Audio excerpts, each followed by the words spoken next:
iba pa rin yung namumuhunan ka ng pakikisama sa industriya. Yes. Di ba? I mean, to be Kailangan told yun. na huwag ka mag-alala, bumalik ka Yes. after.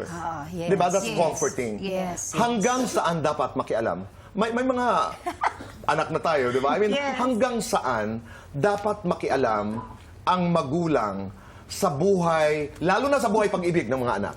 Kanina nga nag-uusap nga kami dalawa, paano ba tayo araw-araw? For life.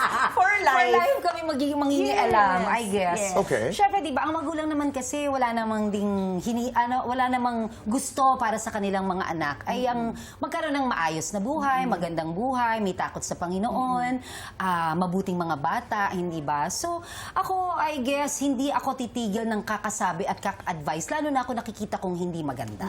Kung ang tingin sa akin ng mga anak ko ay very strict ako, ako naalam din ng mga anak. Actually, ang tawag nila sa akin, cool mom eh. Kasi yung communication namin very open. Pero yun lang, kapag talagang may negative, sasabihin ko sa kanila. Pag naman positive, cool lang. Kumbaga, sige, go ahead. That's true. Suporta yan. All the way. Yes. May dalawang pangingialam.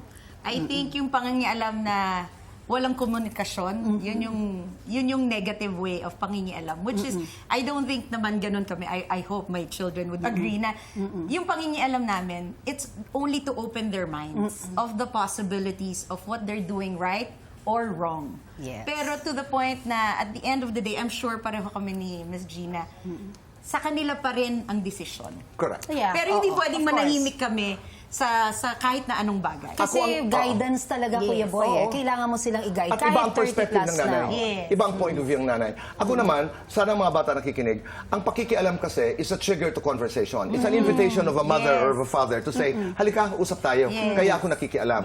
At saka maniwala ho kayo. Ang sarap-sarap pakialaman ng magulang. Ako yun lang. But that's a very personal thing. Yes. Kung hindi ako pinakikialaman, ang nasa isipan ko ng aking magulang, parang hindi yata masaya ang buhay. Gusto ko Yes, pakialaman yes. ako. Yes. Yes. At Dahil saka- sino ang may yes. karapatan makialam pa? Yes, yes. Diba? At saka at the end of the day, Kuya Boy, kasi pagka, like tayo, di ba, dati mga bata tayo, hanggang sa nanganak tayo, nung meron na tayong mga anak, hindi ba, sabi natin, ay, lahat ng sinabi ng magulang ko, tama. Tama. That's true. Tayo pala ang mali. Oo. That's Sila true. ang tama. Maraming salamat. Maraming salamat. Boy, sa gitna ka. Okay. Pulang araw. Pareho ng birthday. Widow's War. Oo nga, no? At saka, totoo yung sinasabi nila that we have more commonalities than differences. yes. Kaya maraming salamat po. Mabuhay po kayong lahat. Salamat sa inyong pagsama sa amin ngayong hapon. Goodbye for now and God bless. Only for now.